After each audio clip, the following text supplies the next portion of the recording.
नमस्कार साथियों, class again सबकी कक्षा में आप सभी का स्वागत है।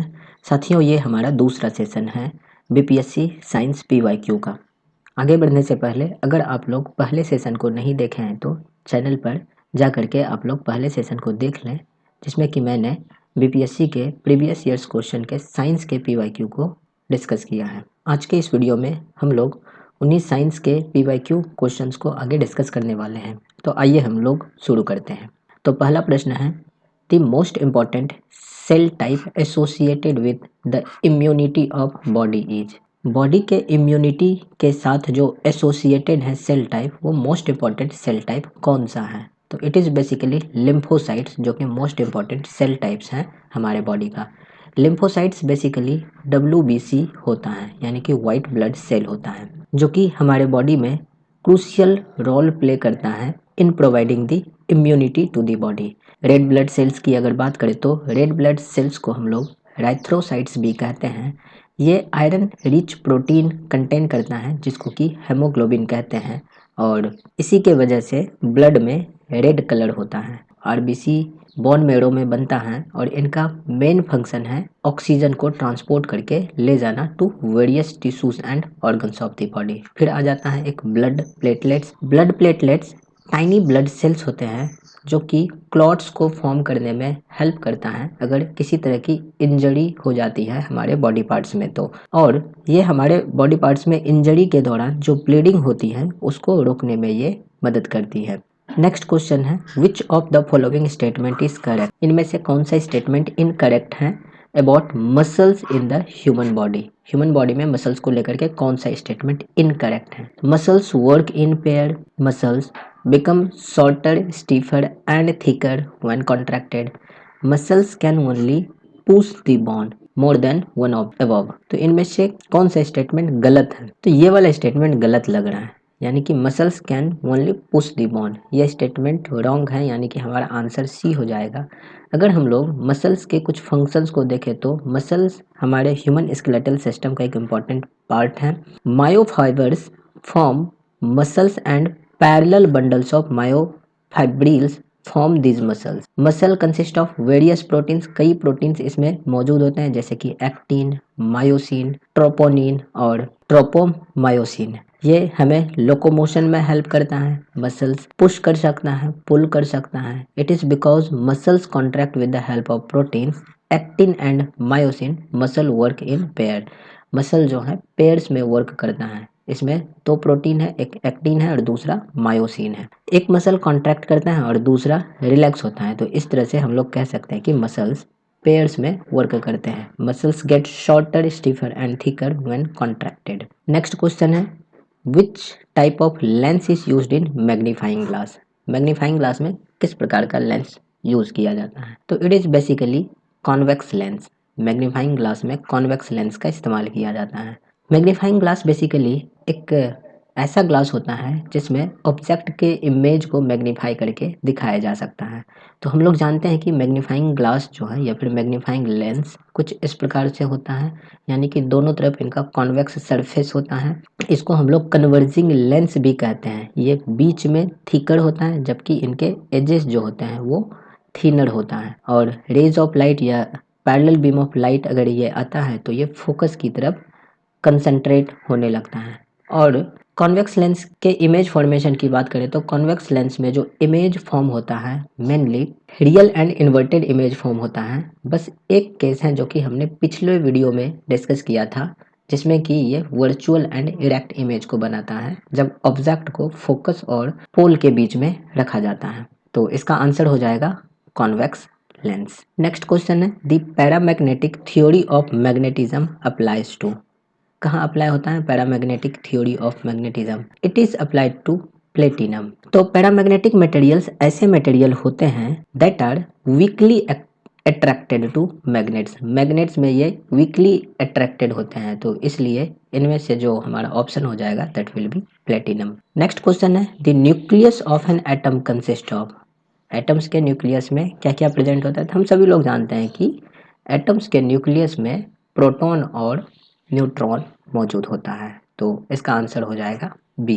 फिर नेक्स्ट क्वेश्चन है, the metallurgical process in which metal is obtained in a fused state is called, वो मेटलर्जिकल प्रोसेस क्या कहलाता है जिसमें मेटल को फ्यूज्ड स्टेट में हम लोग ऑब्टेन करते हैं, तो it is known as smelting.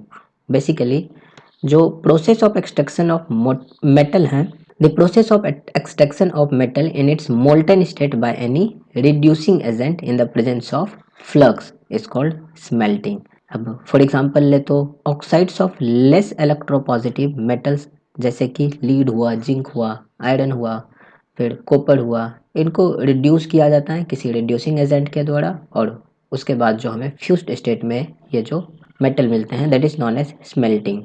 एक और प्रोसेस है roasting process. Roasting process metallurgy में वो होता है जहाँ की ओर को कन्वर्ट किया जाता है इनके ऑक्साइड्स में by heating it below the melting point. इनके मेल्टिंग पॉइंट से नीचे के टेम्परेचर में जो है इनको हिट किया जाता है इनके ऑक्साइड्स को, तो that is known as roasting. While calcination is mostly used in the oxidation of carbonates, roasting is a method that is used for converting sulphide ores. ये कैल्सिनेशन प्रोसेस जो है इसको मोस्टली यूज़ किया जाता है in the oxidation of carbonates, जबकि roasting method का use किया जाता है फॉर कन्वर्टिंग सल्फाइड ओर्स। एक और प्रोसेस है फ्रोथ फ्लोटेशन प्रोसेस है, that selectively separates material based upon whether they are water repelling, यानी कि हाइड्रोफोबिक हैं या फिर हाइड्रोफिलिक हैं। फिर नेक्स्ट क्वेश्चन है addition of salt to pure water increases the boiling point of water and decreases the freezing point of water।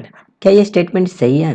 हाँ बिल्कुल सही है ये स्टेटमेंट, यानी कि अगर सॉल्ट वाटर को ऐड कर दे प्योर वाटर में तो इससे क्या होगा, प्योर वाटर में एक्स्ट्रा सोल्यूट आ गया जिस वजह से इनकी बॉइलिंग पॉइंट इंक्रीज हो जाएगी और इनके फ्रीजिंग पॉइंट भी डिक्रीज हो जाएंगे। दूसरे स्टेटमेंट हैं when methyl alcohol is added to water the boiling point of water decreases. हाँ बिल्कुल सही है, जब मिथाइल अल्कोहल को हम लोग वाटर में ऐड करते हैं तो इनके बॉइलिंग पॉइंट डिक्रीज हो जाते हैं, तो इनका आंसर हो जाएगा बोथ 1 एंड 2।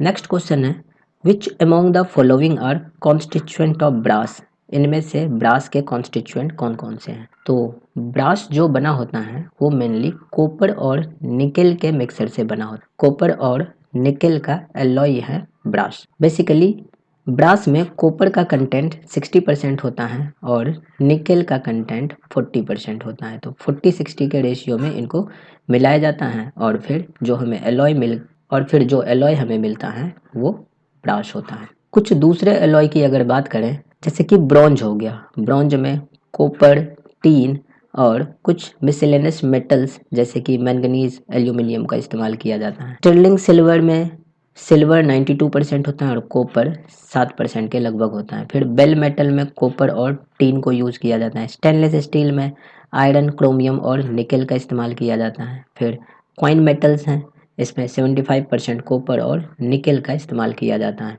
फिर ड्यूरेलियम में 95% एल्यूमिनियम, 4% कॉपर और 0.5% मैंगनीज को मिलाया जाता है। फिर सोल्डर मेटल जो होता है इसमें 50% टिन और 50% लीड का इस्तेमाल किया जाता है। तो ये कुछ इंपॉर्टेंट एलॉय हुए और उनके कॉम्पोजिशन हुए। 58 नंबर प्रश्न है which among the following is the main constituent of biogas. Biogas के मेन कॉन्स्टिट्यूएंट क्या होता है? तो it is basically methane, CH4। Methane जो है बायोगैस का मेन कॉन्स्टिट्यूएंट होता है। बायोगैस प्रोड्यूस होता है एनएरोबिक कंडीशन में। एनएरोबिक कंडीशन यानी कि in the absence of oxygen.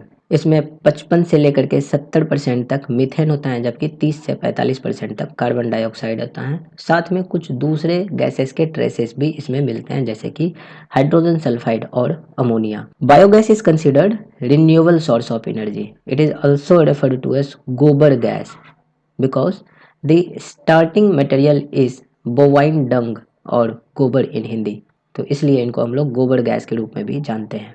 क्या निकलता है इसमें major constituent that is methane, जो कि रिन्यूएबल सोर्स ऑफ एनर्जी है। नेक्स्ट क्वेश्चन है which among the following would cause the bright red colour due to bursting of crackers. Crackers यानी कि पटाखा जो हैं उनके बस्ट करने से ब्राइट रेड कलर किसके वजह से आ सकता है? तो it is due to the presence of strontium. जो फायर क्रैकर्स होते हैं that is created by the use of metal salts, और metal salts commonly used in firecrackers display include strontium carbonate, जो कि रेड फायर क्रैकर्स होते हैं, red fire works में इनका इस्तेमाल किया जाता है। फिर calcium chloride, orange fire works जहाँ होता है वहाँ कैल्शियम क्लोराइड होता है। फिर सोडियम नाइट्रेट होता है जहाँ येलो फायर वर्क्स होता है। Barium chloride green fire works होता है, और कॉपर क्लोराइड में ब्लू फायर वर्क्स होता है। तो ये कुछ इंपॉर्टेंट इंफॉर्मेशन है regarding bursting of fire crackers, और उनके जो कलर्स वहाँ पे आते हैं वो किन वजह से आते हैं। तो ये कुछ मेटल सॉल्ट्स के वजह से आते हैं। Next question, what are salt loving plants called? Salt loving plants यानी कि ऐसा प्लांट्स जो सॉल्टी या सेलाइन रीजन में परसिस्ट कर सकता है, उनको हम लोग क्या कहते हैं? It is basically halophytes. Halophytes, salt loving plants are called halophytes. तो halophytes can survive in and near the salty environment, जैसे कि मैनग्रोव्स होते हैं वो हेलोफाइट्स होते हैं। ये अपने एंटायर लाइफ्स जो है एक्सट्रीमली सॉल्टी कंडीशंस में, ये अपने entire lifes extremely salty conditions में बिता सकते हैं। और halophytes are mostly usually found growing near the coastal shore lines and they can also grow in swamps, marshland and desert environment. दूसरा एक टर्म है मेसोफाइट्स। मेसोफाइट्स जो होते हैं, the majority of plants living on the planets are mesophytes. They are the plants that can survive in moderate environment that are neither particularly dry nor particularly wet. ऐसे condition में mesophytes पाए जा सकते हैं। फिर xerophytes जो होते हैं, it is adapted to survive in physiologically dry conditions, जिसको कि हम लोग xerophytes कहते हैं।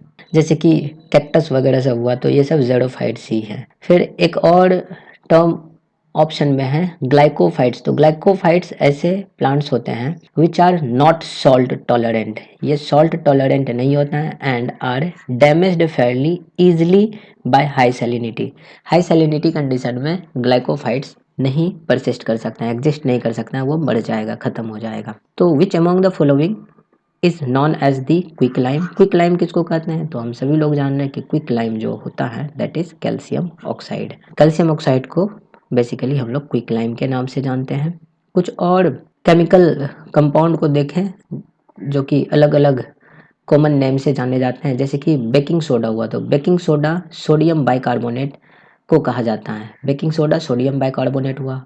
Aqua fortis spirit of nitre या नाइट्रिक एसिड होता है। फिर ब्लू विट्रोल कॉपर सल्फेट होता है। फिर ब्लीचिंग पाउडर जो है वो that is calcium oxychloride CaOCl2। Bleach या एंटी फॉर्मिन या फिर क्लोराइड ऑफ सोडा बोरेक्स, ये होता है सोडियम हाइपोक्लोराइड। फिर बोरेक्स जो होता है, borax is sodium tetraborate decahydrate या फिर सोडियम बोरेट हम कह सकते हैं। फिर कैलोमेल मर्क्यूरस क्लोराइड को कहा जाता है। कार्बोरंडम सिलिकॉन कार्बाइड कहलाता है। फिर कार्बोलिक एसिड फिनोल को कहा जाता है। कॉस्टिक पोटासियम हाइड्रोक्साइड को कहा जाता है। Chile saltpetre it is known as sodium nitrate. फिर सोडियम हाइड्रोक्साइड को कॉस्टिक सोडा कहते हैं। Potassium hydroxide cream of tartar कहलाता है। पोटासियम हाइड्रोक्साइड टार्टरेट या फिर potassium bitartrate cream of tartar कहलाता है। फिर trichloromethane it is known as chloroform.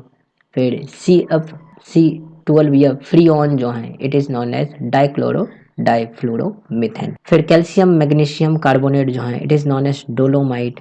फिर solid carbon dioxide dry ice के नाम से जाना जाता है। फिर magnesium sulphate heptahydrate is known as Epsom salt. तो ये सब कुछ बहुत सारे सॉल्ट्स हैं जिसको कि हम लोग कुछ कॉमन नाम से जाने, जैसे मिल्क ऑफ मैग्नीशियम हाइड्रोक्साइड होता है। मोर सॉल्ट अमोनियम आयरन सल्फेट होता है। म्यूरिएटिक एसिड जो है that is hydrochloric acid. Oil of vitriol sulphuric acid होता है। और फोस्जिन कार्बोनिल डाइक्लोराइड होता है। तो ऐसे बहुत सारे सॉल्ट्स हैं, उनके कॉमन नाम हैं।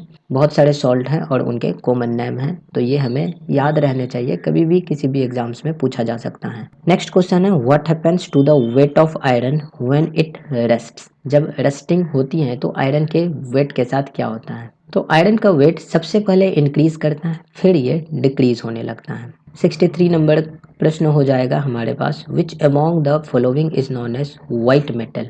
व्हाइट मेटल किसको कहा जाता है? तो white metal basically refers to the group of alloys with a silvery white appearance. Silvery white appearance अगर होगा तो इस तरह के अलॉय को वाइट मेटल्स कहते हैं। And it is often composed of tin, antimony and other elements. It is commonly used for making objects like jewellery, coins, decorative items. अब इन ऑप्शंस में अगर हम लोग देखें तो इन ऑप्शंस में जैसे कि एक प्लेटिनम है, this platinum is naturally white metal and it does not need to be alloyed for color, and due to its appearance as white it is commonly known as white gold। तो platinum को हम लोग white gold के रूप में जानते हैं। लेकिन बीपीएससी ने जो इनका आंसर दिया था वो आंसर था none of the above.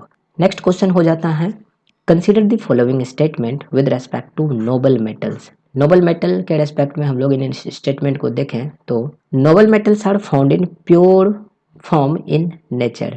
Nature में ये प्योर फॉर्म में मौजूद रहता है। हाँ बिल्कुल, क्योंकि ये अनरिएक्टिव होता है, ये रिएक्ट नहीं कर सकता है, नॉन रिएक्टिव होता है, किसी के साथ कंबाइन नहीं करेगा, तो ये प्योर फॉर्म में ही रहेगा। Uranium and lead are examples of noble metals. बिल्कुल गलत, स्टेटमेंट बिल्कुल गलत है। यूरेनियम और लीड जो है ये मेटल्स हैं।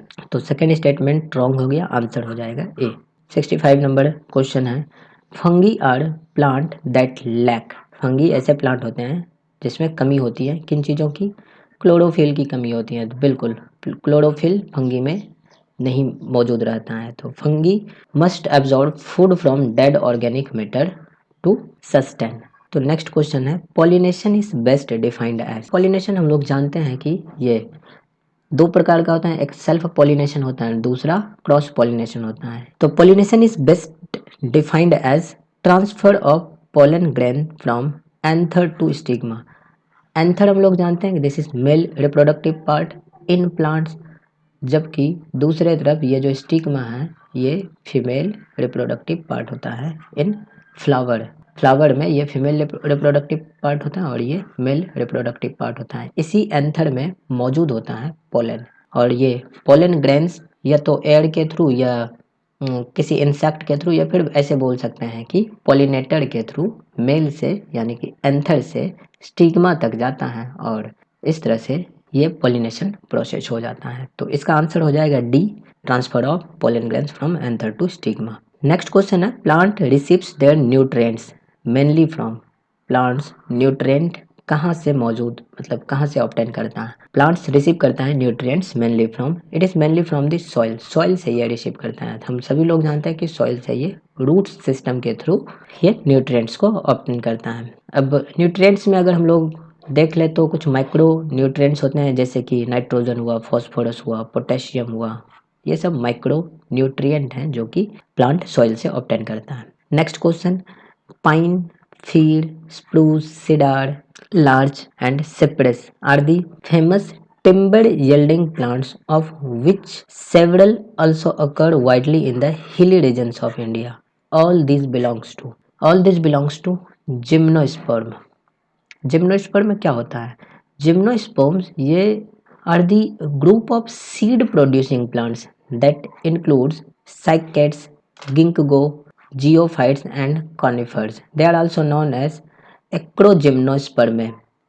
Pine, fir, spruce, larch, cypress ये सब फेमस टिम्बर यील्डिंग प्लांट्स हैं जो कि बिलोंग करता है जिम्नोस्पर्म ग्रुप में। दूसरा एक और टर्म होता है एंजियोस्पर्म। एंजियोस्पर्म ये वर्सकुलर प्लांट्स होता है with stems, roots and leaves, और जो सीड्स होते हैं एंजियोस्पर्म्स का these are found in the flowers. दो और टर्म यूज हुआ है ऑप्शंस में, एक मोनोकोटिलेडन्स है और दूसरा डाइकोटिलेडन्स है। Monocotyledons embryos have single cotyledon, जबकि डाइकोटिलेडनस एम्ब्रॉय जो होते हैं उसमें पेयर ऑफ कोटिलेडन्स होते हैं। मोनोकोटिलेडन में फाइब्रस रूट सिस्टम होता है और leaves in monocots have parallel venation, जबकि डाइकोटिलेडन्स में टैप रूट सिस्टम होता है और जो लीव्स होते हैं डाइकोट्स में दे हैव रेटिकुलेट और नेट वीनेशन। तो ये सब कुछ डिफरेंसेस हो जाता है मोनोकोटिलेडन और डाइकोटिलेडन में। नेक्स्ट क्वेश्चन है from the following pairs find one which is correctly matched. इनमें से करेक्टली मैच्ड कौन से हैं? Tuberculosis, ATS, tetanus, BCG, malaria, chloroquine, scurvy, thiamine. इनमें से जो करेक्टली मैच्ड है that is malaria, chloroquine. Basically tuberculosis जो है उसमें बीसीजी वैक्सीन को दिया जाता है, जबकि टेटनस में बीसीजी नहीं पड़ता है, टेटनस में पड़ता है डीटीएपी या टीडीएपी। मलेरिया में क्लोरोक्विन पड़ता है, और जबकि स्कर्वी में थायमीन नहीं पड़ता है, जबकि विटामिन सी को दिया जाता है which is ascorbic acid. Next question है the animal without red blood cell is. ऐसे एनिमल जिसमें रेड ब्लड सेल नहीं होते हैं वो है हमारा अर्थवर्म। अर्थवर्म में आरबीसी नहीं होता है।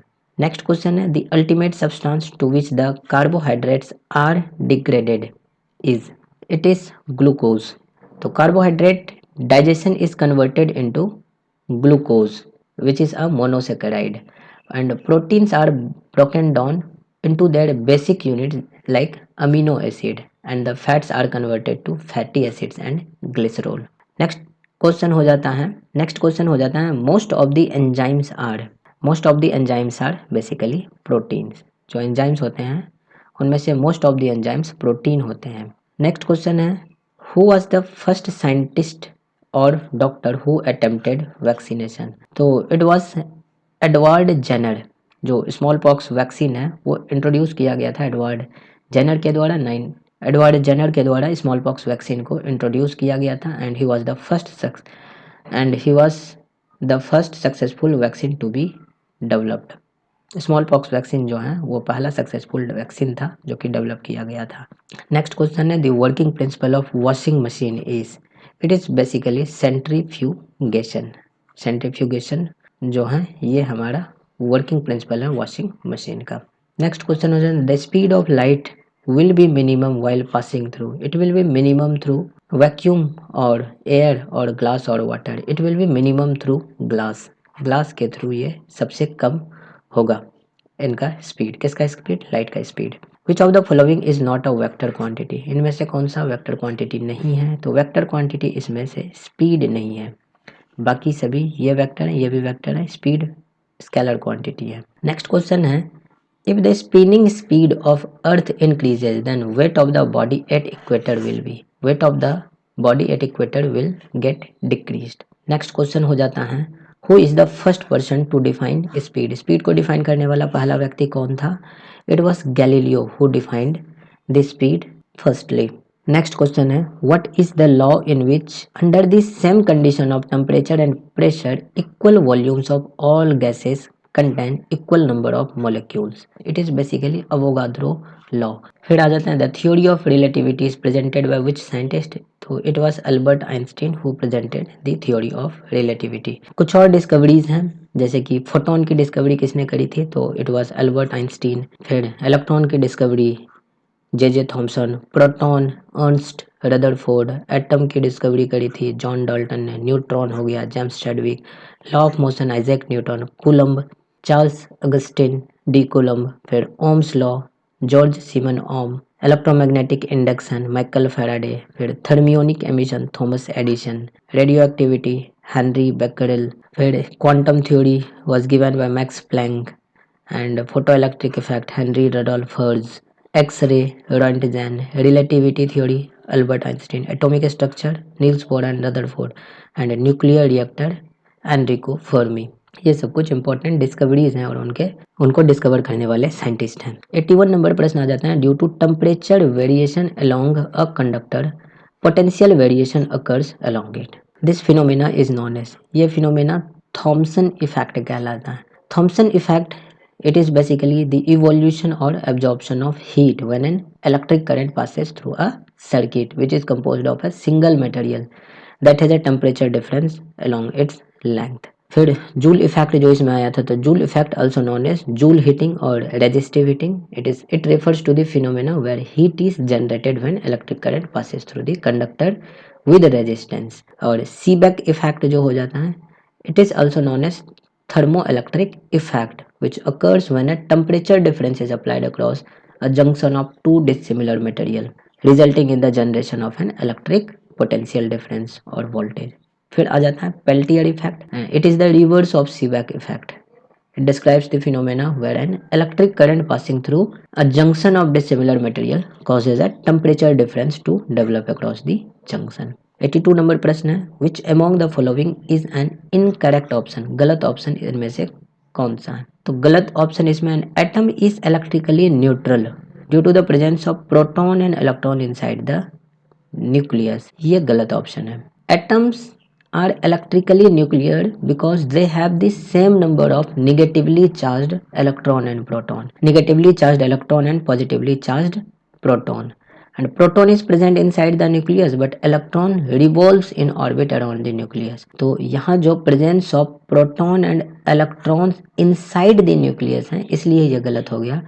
इलेक्ट्रॉन्स हम लोग जानते हैं कि इनसाइड द न्यूक्लियस नहीं होता है, तो इसीलिए ये स्टेटमेंट गलत हो गया, अदरवाइज ये स्टेटमेंट सही होता। और जो न्यूट्रॉन होता है, न्यूट्रॉन हमारा न्यूट्रल पार्टिकल होता है जो कि न्यूक्लियस के अंदर प्रेजेंट होता है, जबकि इलेक्ट्रॉन जो है वो न्यूक्लियस के अराउंड घूमते रहता है। इसका आंसर हो जाएगा option number A. 83 number question है, select the incorrect statement out of the following, इनमें से गलत स्टेटमेंट जो उनको हमें सेलेक्ट करना है। तो इनकरेक्ट स्टेटमेंट में आ जाएगा, पहला स्टेटमेंट देखें तो cotton is suitable for use as clothing in summer because it absorbs moisture, ये बिल्कुल सही है। Polycarbonate is used for making CD, हाँ बिल्कुल सही है। Acrylic is also called artificial silk, acrylic is also called artificial silk as it is prepared from cotton but has shine like silk, ये statement गलत है। करते हैं डिस्कस। नेक्स्ट ऑप्शन है, Teflon is used for coating non stick kitchen ware, ये statement सही है। सी number option हमारा हो जाएगा सही, यानी कि इनकरेक्ट स्टेटमेंट हो जाएगा। एक्राइलिक की अगर बात करें तो इसको हम लोग आर्टिफिशियल सिल्क भी कहते हैं। It is prepared from cotton but has a shine like silk, इनको कॉटन से बनाया जाता है लेकिन इसमें जो शाइन होता है वो सिल्क के जैसा होता है। This statement is incorrect, basically acrylic is synthetic fibre and it is not prepared from cotton, इसको कॉटन से नहीं बनाया जाता है। It is also not referred to as artificial silk इधर, तो इसलिए यह स्टेटमेंट गलत हो गया। बेसिकली एक्राइलिक को हम लोग प्रायः आर्टिफिशियल ऊल की तरह ट्रीट करते हैं। क्यों?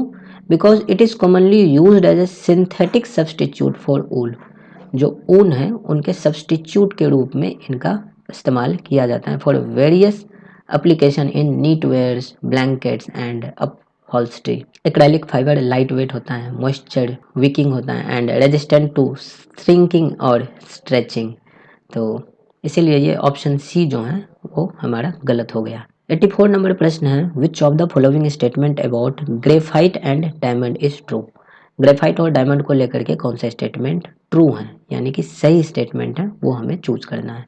ग्रेफाइट एंड डायमंड, तो they have same crystal structure, तो ये स्टेटमेंट तो गलत है, इनका क्रिस्टल स्ट्रक्चर सेम नहीं होता है।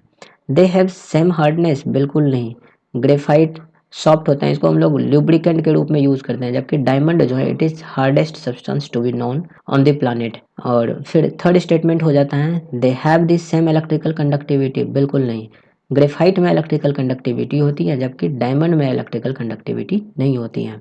डी ऑप्शन हो जाएगा, they can undergo this same chemical reaction, चूँकि दोनों कार्बन का एलोट्रॉप है तो they can undergo this same chemical reaction. Next question हो जाता है, which of the following is the major constituent of the liquefied petroleum gas, LPG gas जो है इनका मेजर कॉन्स्टिट्यूएंट क्या होता है? It is basically butane, butane इसका मेजर कॉन्स्टिट्यूएंट होता है। नेक्स्ट क्वेश्चन है, water passed from soil into the roots by physical process called, इसको क्या कहते हैं? यानी कि सॉइल में जो वाटर कंटेंट होता है, सॉइल से वाटर कंटेंट रूट्स में जब एंटर करता है तो वो एक फिजिकल प्रोसेस से पास होता है, उस फिजिकल प्रोसेस को हम लोग ऑस्मोसिस कहते हैं। तो ऑस्मोसिस बेसिकली वो फिजिकल प्रोसेस है जिसमें वाटर पास करता है from the soil into the roots of the plant and it is driven by the osmotic gradient and the difference in solute concentration. इसमें और टर्म यूज हुआ है जैसे कि डिफ्यूजन है, तो diffusion is the movement of particles from an area of higher concentration to an area of lower concentration. ये transpiration process जो हो जाता है, this is basically loss of water from the leaves of the plant in the form of water vapour. फिर एक absorption है, absorption it is also a process by which the root takes up water and nutrients from the soil. यहाँ multiple steps involve होता है, including the physical process of water entering the roots through the osmosis as well as active transport of mineral nutrients across the root cells. Next question है biodegradable waste can usually be converted into useful substance with the help of biodegradable waste को हम लोग usually convert कर सकते हैं into useful substance किसकी मदद से, तो it can be converted with the help of bacteria. Bacteria हमारा वो यूजफुल सब्सटेंस में कन्वर्ट कर सकता है बायोडिग्रेडेबल वेस्ट को। कैसे समझते हैं। Basically biodegradable waste can usually be converted into useful substance with the help of bacteria, and biodegradable waste includes any organic matter in which waste can be broken down into carbon dioxide, water, methane और simple organic molecules by microorganisms। इसमें option हमारे पास virus भी था, ये क्यों नहीं हुआ। Virus basically infectious microbe है consisting of A segment of nucleic acid इधर डीएनए और RNA and it is surrounded by protein code and a virus cannot replicate alone. Instead, it must infect cells and use components of the host cell to make copies of itself. फिर एक आ गया था nuclear protein, ये भी हमारा answer नहीं होता क्योंकि nuclear protein basically it is a descriptor in the National Library of Medicine's Controlled Vocabulary Treasurer. It is arranged in an hierarchical structure which enables searching at various levels of specificity and protein found in the nucleus of a cell. Next question है In the night time, it is not advised to sleep under the tree. रात के समय में ऐसा advice किया जाता है कि पेड़ के नीचे हमें नहीं सोना चाहिए। ऐसा इसलिए क्योंकि नाइट के टाइम में ये हमारे जो एनवायरनमेंट हैं उससे ऑक्सीजन को ये इनहेल करते हैं, यानी कि ऑक्सीजन का इनटेक होता है और कार्बन डाइऑक्साइड को ये एक्सहेल करती हैं, यानी कि लिबरेट करता है। रात के समय में कोई भी प्लांट्स जो ग्रीन प्लांट्स हैं या ट्रीज हैं वो फोटोसिंथेसिस प्रोसेस तो करेगा नहीं, तो in the process of respiration ये कार्बन डाइऑक्साइड गैस को लिबरेट करती हैं, जिस वजह से पेड़ के आसपास कार्बन डाइऑक्साइड की संख्या बहुत अधिक हो जाती है। हम सभी लोग जानते हैं कि हम लोगों को यानी कि ह्यूमंस को या एनिमल्स जो हैं उनको कार्बन डाइऑक्साइड की ज़रूरत नहीं है बल्कि ऑक्सीजन की ज़रूरत है, तो इसलिए पेड़ के पास रात के समय में हमें नहीं सोना चाहिए। तो इसका आंसर हो जाएगा दे लिबरेट कार्बन डाइऑक्साइड, तो 88 का आंसर सी हो जाएगा। नेक्स्ट क्वेश्चन है insectivorous plant grow in soil deficient in, ये ऐसे सॉइल में ग्रो करती है जो डेफिशिएंट होता है इन नाइट्रोजन, वो नाइट्रोजन की कमी होती है। तो insectivorous plants are also referred as carnivorous plant. क्यों? क्योंकि ये कंज्यूम करती हैं इंसेक्ट्स को और एनिमल्स को for the nutritional requirement of their body and they have special ability to trap the insect and consume them. This plant grow in humid area, नमी वाला जो एरियाज होता है वहाँ पे ये अच्छे से ग्रो कर सकता है। Where moisture and sunlight is present they can also grow optimally in the soil where there is deficiency of nitrogen element, and due to deficiency of nitrogen element which is essential for overall growth and development of the plant, insectivorous plant consume insects in order to absorb required nutrients। जो required nutrients है plant को वो absorb करने के लिए ये insects को consume करती है। next question है stem of a plant helps in distributing food to all parts of the plant, it also helps in। तो स्टेम अगर हम लोग ऐसे मान के चले तो स्टेम्स में फूड भी स्टोर हो सकता है। अब जैसे कि देखो शुगर कैन है, तो शुगर कैन में फूड स्टोर होता है कि नहीं उनके स्टेम में, तो ये आंसर सही हो जाएगा। शेपिंग द प्लांट, ये भी सही हो जाएगा, शेप प्रोवाइड करता है प्लांट्स को। अगर इनके स्टेम में क्लोरोफिल मौजूद हो तो वो फोटोसिंथेसिस भी कर सकता है, तो ये डी भी सही हो जाएगा। रेस्पायरेशन कर सकता है, हाँ सेल्स तो हैं ही ना, टिश्यूज हैं ही, तो रेस्पायरेशन भी करेगा। स्टोमाटा प्रेजेंट हो सकता है वहाँ पे। इनका आंसर हो जाएगा more than one of the above. अगर इसके फंक्शंस को हम लोग देखें तो stems transport water and nutrients from through the vascular tissues from roots to the leaves and they can also transport food from the leaves to different storage organs. Stem can store food which is mostly underground.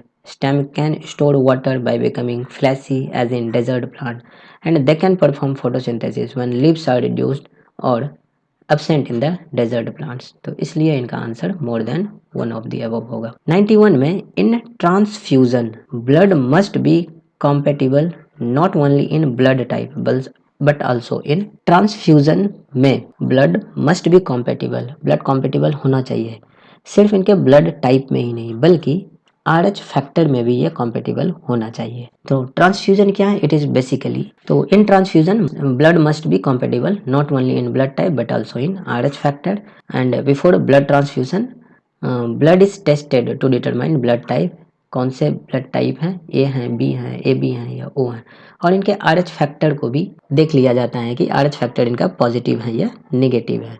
And RH factor refers to the presence और absence of specific antigen on the surface of the red blood cells. अगर किसी individual के पास एक specific antigen है they are considered RH positive, और अगर उनके पास स्पेसिफिक एंटीजन नहीं है यानी कि वो लैक करता है उस एंटीजन को, then the person is considered as RH negative. And it is essentially to match the blood type and RH factor, दोनों मैच होना चाहिए, डोनर का भी और रेसिपिएंट का भी, तब जाकर के ब्लड ट्रांसफ्यूजन किया जा सकता है। 92nd नंबर प्रश्न हो गया, pituitary gland is located in, ये कहाँ लोकेटेड होता है? It is located in the brain. Pituitary gland जो है पिट्यूटरी ग्लैंड ब्रेन में मौजूद होता है। It is present deep with in the skull. The pituitary gland it is of the size of P, एकदम मटर के साइज का होता है, and it Hanks on A stock at the base of the brain. फिर कुछ और भी ग्लैंड्स हैं जैसे कि थायराइड ग्लैंड है, पैराथायराइड ग्लैंड है, एड्रेनल ग्लैंड है, पेनक्रियाज है, गोनाड्स हैं, पीनल ग्लैंड हैं, तो ये सब कुछ अदर ग्लैंड्स हैं, इनके भी लोकेशंस को आप लोग देख लें। इसके बाद का प्रश्न है, the universal accepted blood group is, universal accepted blood group कौन सा होता है? तो it is A B blood group universal accepted होता है। 94 नंबर प्रश्न है, which of the following rays or waves are used to know the growth of foetus in the womb.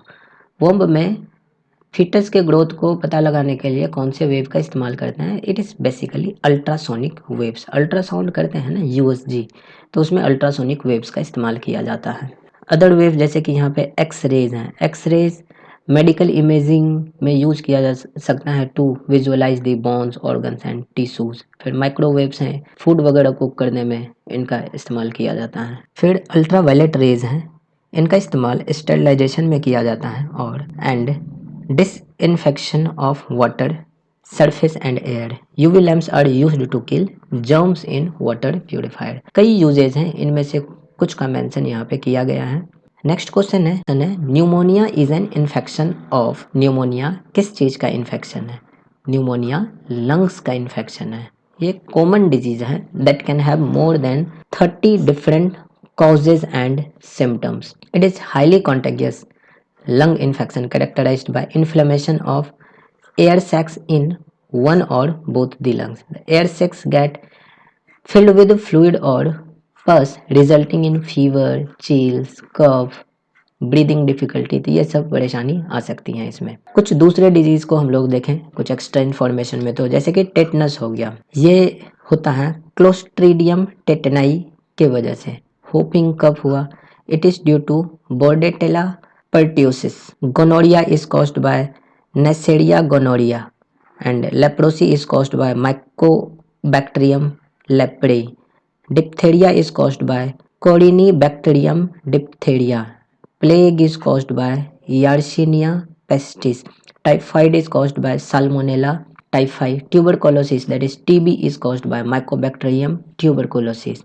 Cholera is caused by Vibrio cholera. Syphilis is caused by Treponema pallidum. Syphilis is caused by Treponema pallidum. तो ये सब कुछ disease हैं, और किस वजह से ये डिजीज होता है इनको याद कर लें। 96 नंबर प्रश्न है, person standing in front of a mirror finds his image larger than himself, this implies that the mirror is, ये मिरर कैसा हो सकता है? The mirror could be a concave mirror, क्योंकि हम लोग जानते हैं कि अगर हम लोग इसमें मिरर के बारे में जाने तो कॉन्केव मिरर जो होता है, कॉन्केव मिरर में अगर हमारा ऑब्जेक्ट इन्फिनिटी पे हो तो इसमें इमेज फोकस पे बनता है, and the image is formed behind the mirror. Size of the mirror लगभग डिमिनिश्ड होता है, यानी कि हाईली डिमिनिश्ड होता है, and the image is virtual and erect. जबकि दूसरे तरफ अगर position of object between infinity and pole हो तो position of image between pole and focus होता है एंड बिहाइंड द मिरर होता है। The image is diminished, virtual and erect. जबकि दूसरे केस में अगर हम लोग देखें कॉन्वेक्स मिरर में सभी केसेस में लगभग रियल एंड इन्वर्टेड इमेज बनता है, एक्सेप्ट वन केस जहाँ की ऑब्जेक्ट को पोल और फोकस के बीच में रखा जाता है, इसमें वर्चुअल एंड इरेक्ट इमेज बनता है। तो 96 नंबर प्रश्न का आंसर हो जाएगा हमारा कॉन्केव मिरर। 97 नंबर प्रश्न है a fan produces a feeling of comfort during the hot weather because. किस वजह से? अगर पंखा चलाते हैं तो हमें कंफर्ट फील होता है गर्मी के मौसम में, तो ये किस वजह से हमें ये कंफर्ट वाली फीलिंग आती है? तो it is due to our perspiration evaporates rapidly. तो ऑप्शन डी हो जाएगा। तो ये फास्ट मूविंग एयर जो है इसके वजह से rate fast moving air increases the rate at which our body loses heat due to convection and evaporation, and a fan produces feeling of comfort because our perspiration or sweating evaporates rapidly। 98 number हो जाएगा twinkling of star in clear sky during night time can be explained with. Sky में जो twinkling होती है, twinkle twinkle little star वाला जो twinkling होती है स्टार्स की नाइट टाइम में, तो उसको किस फिनोमेना से हम लोग एक्सप्लेन कर सकते हैं? It can be explain through refraction of light. फिर नेक्स्ट क्वेश्चन आ जाता है hydrogen bomb is based on the principle of. किस प्रिंसिपल पे ये हाइड्रोजन बॉम्ब बना है? तो it is based on uncontrolled fusion reaction. Uncontrolled fusion reaction के प्रिंसिपल पे हाइड्रोजन बॉम्ब बना हुआ है। Atom bomb and hydrogen bomb are different types of nuclear bomb and both are working with nuclear reactions, but the only difference is how the energy is created। atomic bomb में fission reaction होता है, जबकि atomic bomb में fission reaction होता है and that is it will try to break the nucleus of the atom into smaller atoms, and इस वजह से बहुत सारे एनर्जी इसमें रिलीज होते हैं as well as sub atomic particles release होते हैं, जैसे कि न्यूट्रॉन्स हुआ। Finally that becomes an explosion. दूसरे तरफ hydrogen bomb is based on fusion reaction and this is fusing smaller atomic nuclei into a bigger one, और इस रिएक्शन में we need high energy for the initiation process, यानी कि इस process को शुरू करने के लिए बहुत सारे एनर्जी की ज़रूरत होती है। And hydrogen bombs are started with a fusion reaction then followed by the fusion reaction। so hydrogen bombs are started with fission reaction and then it is followed by fusion reaction। यहाँ पे भी बहुत सारे energy release होते हैं।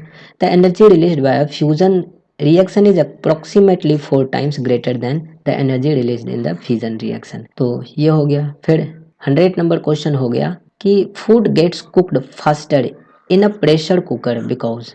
Pressure cooker में भोजन जल्दी बन जाता है, क्यों? तो it is because water starts boiling at high temperature due to high pressure. High pressure होने के वजह से वाटर बॉईल करना शुरू कर देता है, और इस वजह से मतलब जल्दी बॉईल करना शुरू कर देता है, इस वजह से भोजन प्रेशर कुकर में जल्दी बन जाता है। साथियों दैट्स इट फॉर टुडे। आज हम लोग 50 प्रश्न को डिस्कस किए। नेक्स्ट सेशन में हम लोग 50 और क्वेश्चन को डिस्कस करेंगे जो कि बीपीएससी के प्रीवियस ईयर्स क्वेश्चन ही होंगे, और वो स्पेसिफिकली साइंस के क्वेश्चन होंगे जो कि पहले बीपीएससी द्वारा पूछे जा चुके हैं। तो साथियों अगर आप लोग इस चैनल पर नए हैं तो चैनल को सब्सक्राइब कर दें और अपने साथियों के साथ चैनल को शेयर भी कर दें। मिलते हैं हम लोग अगली वीडियो में। नमस्कार, जय हिंद।